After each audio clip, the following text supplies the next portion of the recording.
open with me to Galatians chapter 6, verse 7. Today's message is titled, Your Open or Secret Actions Are Seeds.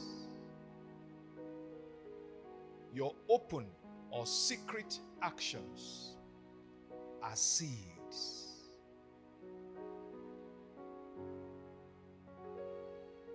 And they will produce future rewards. And they will produce future rewards.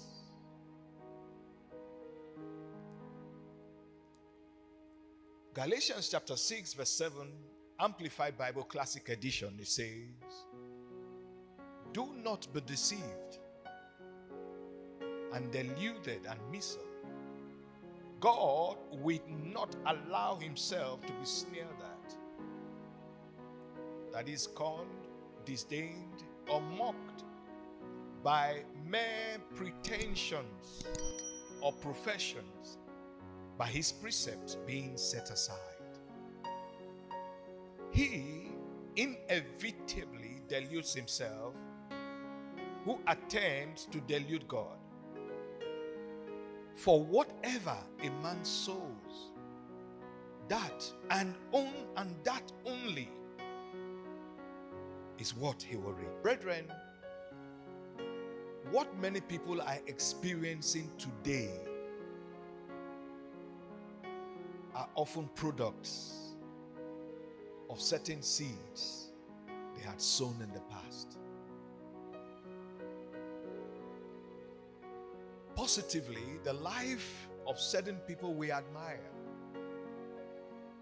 celebrate, and positively talk about today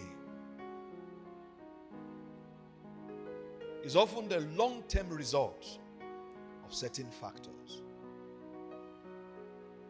And one of those factors has to do with their actions, their decisions, their choices, and their attitude towards people in the past. Who they are today, what they are today, or where they are today is often God's compensation or reward in return for certain seeds they had personally sown a long time ago in the past. There are different kinds of seeds. Different kinds of seeds. Your decisions are seeds. Your choices are seeds. Your choices are seeds. Your actions are seeds. Your contribution. Sometimes to support someone is a seed. Your contribution to support people is a seed. Your contribution to support family, loved ones is a seed. Contributing to support a friend or some friend or a neighbor is a seed. Your contribution to support your church is a seed. For instance, when you support, every time you pay tithes to your local church, is a seed you are sowing. Different kinds of seeds. The price you have paid so far are seeds. The price you have paid so far. Things you have denied yourself of in order to achieve a particular goal, especially for the benefit of someone else or other people. Training your children, going out of your way to generate funds for different needs of family, loved ones. They are seeds. Also, your attitude is a seed. Your attitude. Your attitude towards people, your behavior towards people is a seed. How you treat people is a seed. And it's more critical when it has to do with certain people in your life. For instance, your parents. That is why Ephesians chapter 6 verse 2 commands, and is an emphasis of what has already been commanded earlier in Deuteronomy. That children, obey your parents. Honor your father and your mother. Because how you relate with your parents is a seed. Yes, it's a seed. How you relate with your spouse is a seed. Many today are praying for a godly and a good-hearted husband. Many are praying for a God-fearing, submissive and respectful wife. By providence, God blesses you with someone that meets these criteria. How you relate, how you treat your husband, treat your wife is a seed. Your good deeds are seeds. What you do to people, what you do for people are seeds. Every time you express gratitude is a seed. Every time you express appreciation is a seed. Your thank you is a seed. Is a seed. Your help is a seed. You may not even realize how significant it is. Your support is a seed. Your assistance could be in different forms of expression. Is a seed. Your kindness is a seed. Your gifts are seeds. Your donation, no matter how small, is a seed. Your intercession, your prayer request for other people, on behalf of other people, are seeds. They are seeds. Your words are seeds. Your words are seeds. So they are good and bad seeds. Now this issue of bad seeds, for instance, take note of this. The seeds we're talking about, they have future consequences. Future consequences.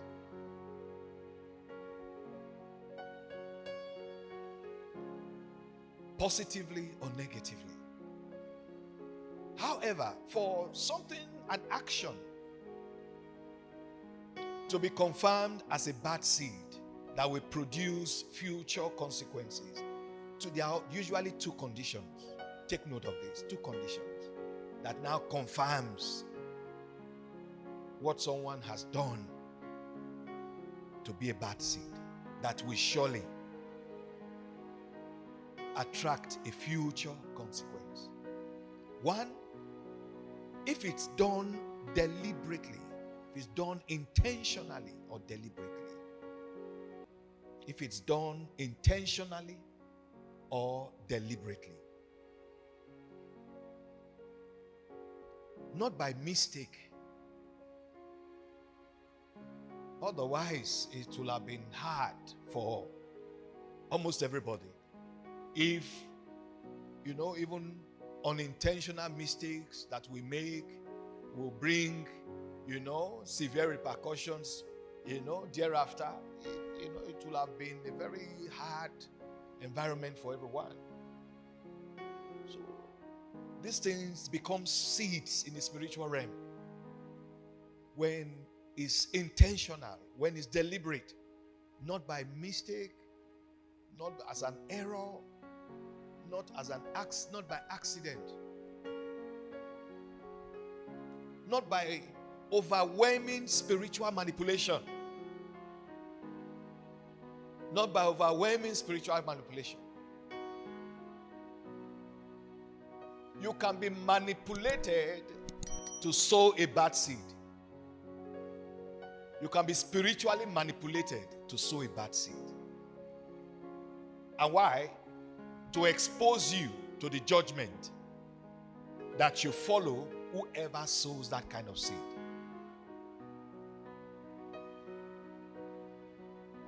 So you see that when Satan and the kingdom of darkness, the top hierarchy of the kingdom of darkness, decided to pull down Peter, Apostle Peter, they overwhelmed him, causing him to deny Jesus. Jesus had seen it ahead. And the Lord knew that it was going to happen as a result of spiritual manipulation. So when it happened, there was no judgment. There was no judgment. There was no punishment. Peter never suffered anything for denying Jesus, because it was not Peter. He acted under manipulation, spiritual manipulation.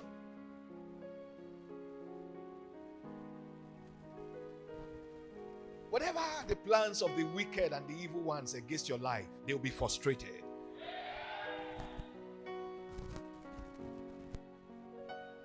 So it is when it's deliberate, when it's intentional, and that is why in regular terms, they will call your action willful damage.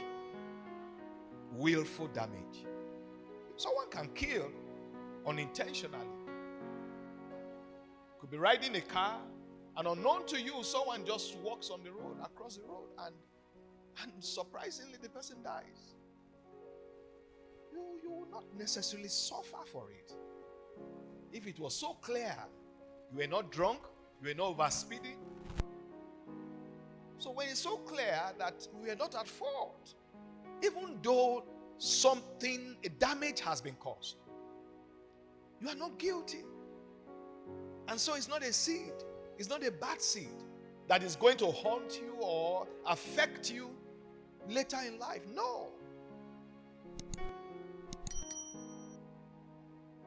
That is why when such things happen, there are things that happen that they are called willful damage. Willful damage means intentional damage, deliberate damage. So a bad seed becomes confirmed to be a bad seed that must produce future repercussions. One, if it's done deliberately or intentionally. Two, if it's done repeatedly. If it's done repeatedly. And this is the reason why first offenders are usually cautioned and forgiven. This is the primary reason why first offenders are usually cautioned and forgiven.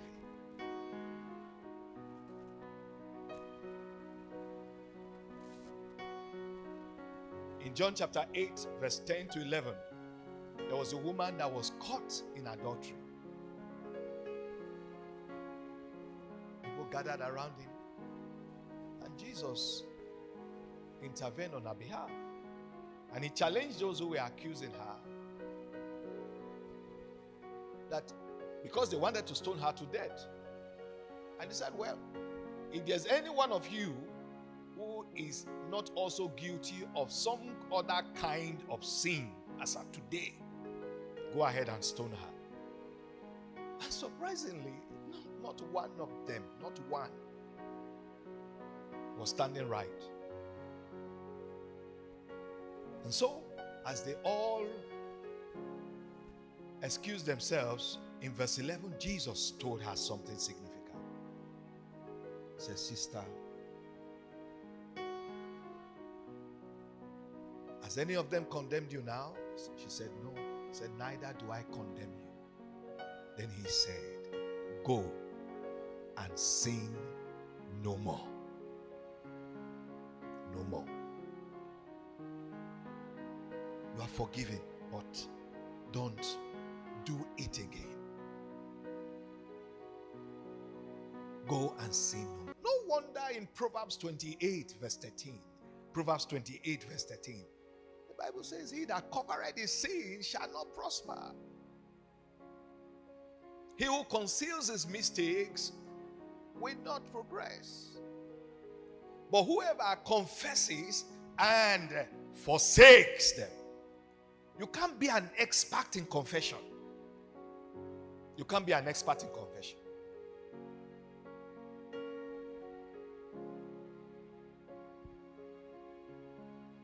That in the spiritual realm, you are well recognized. You are well recognized in the order of confession of the same things. No. He that confesses and forsakes his sins shall have mercy. That mercy is offered on two conditions: that you confess, you acknowledge that this is not right, and then you intentionally do everything possible never to repeat it again. Then mercy will flow.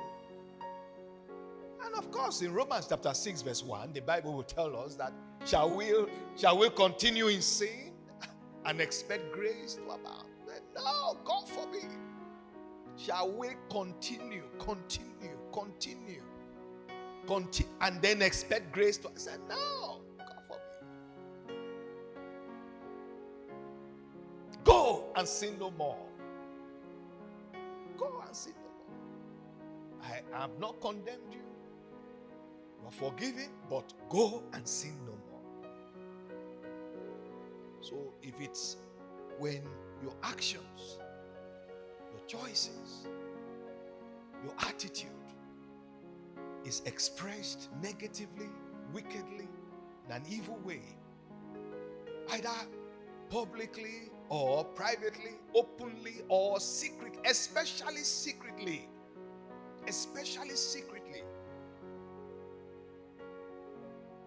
That is why you have to be very careful, because in the eyes of men, you are righteous.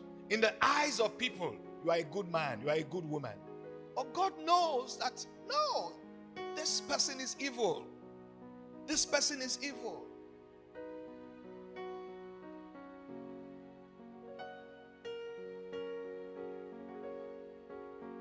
Your actions, your choices, your attitude, when expressed negatively, intentionally and repeatedly, becomes a bad seed. It becomes a bad seed in the spirit. It's confirmed as a bad seed. And something is going to happen in the future. It may take time. It may take time.